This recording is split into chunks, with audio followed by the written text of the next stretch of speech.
Assalamualaikum, hai sahabat kompas.com. Yang puasa masih lancar kan? Saya mau cerita nih tentang sosok wakil presiden Indonesia yang kisah keteladanannya seolah tak ada habisnya. Ia pernah menolak dibiayai pemerintah saat naik haji.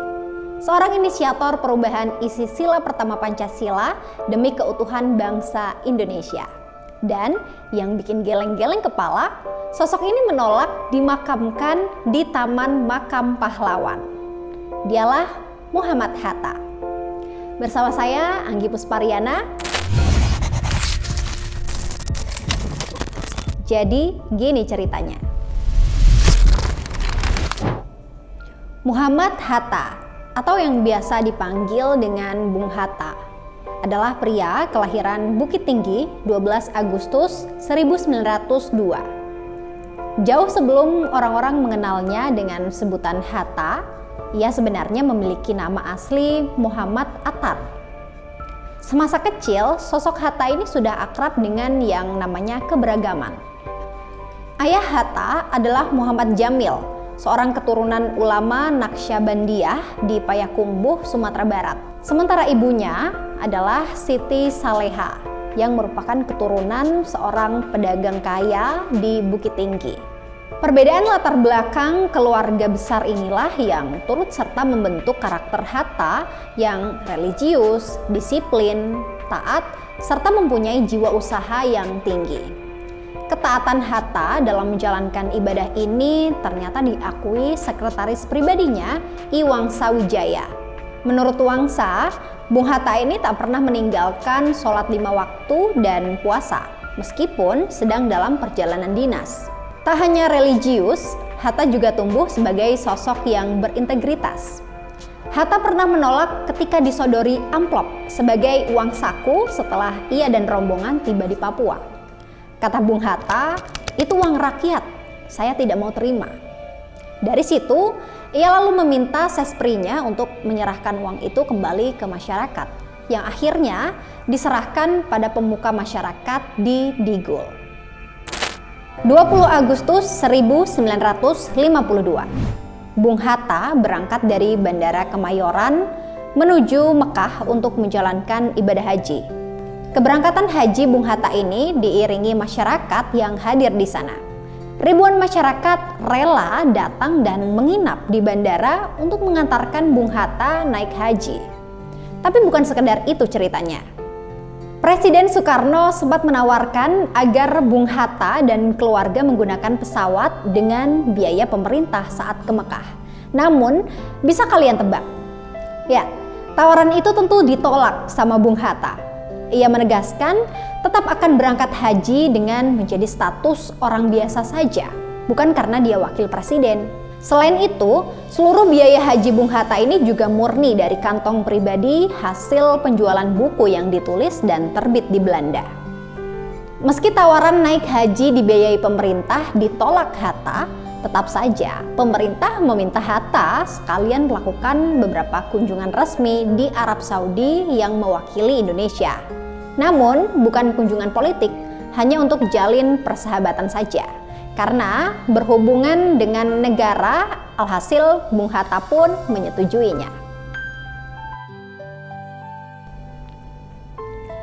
Sebagai seorang proklamator, Bung Hatta tentu saja mempunyai andil yang besar dalam pembentukan NKRI ini. Salah satunya ketika Panitia 9 merumuskan maksud dan tujuan Indonesia Merdeka yang disebut sebagai Piagam Jakarta. Kalian tahu dong kalau sebelum diubah jadi ketuhanan yang Maha Esa, sila pertama ini isinya bukan seperti yang saat ini.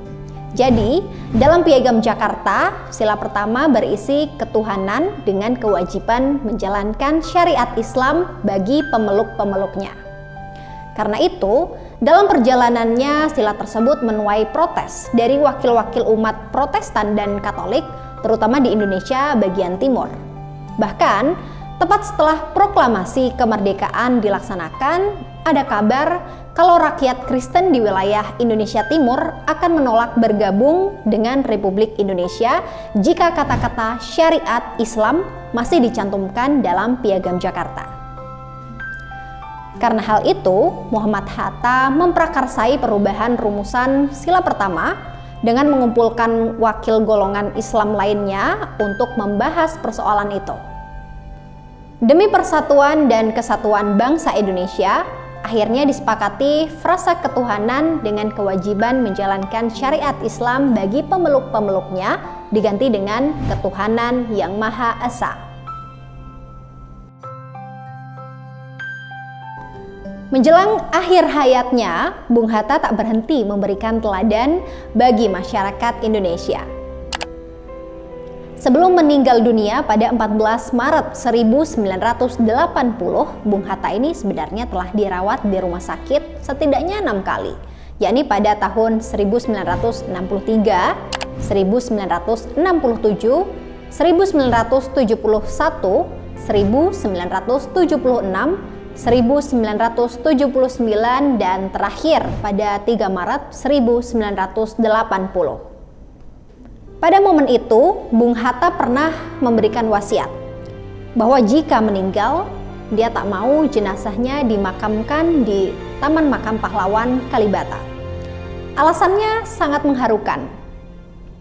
Bung Hatta bilang dia ingin dikuburkan di tempat kuburan rakyat biasa yang nasibnya diperjuangkan seumur hidupnya.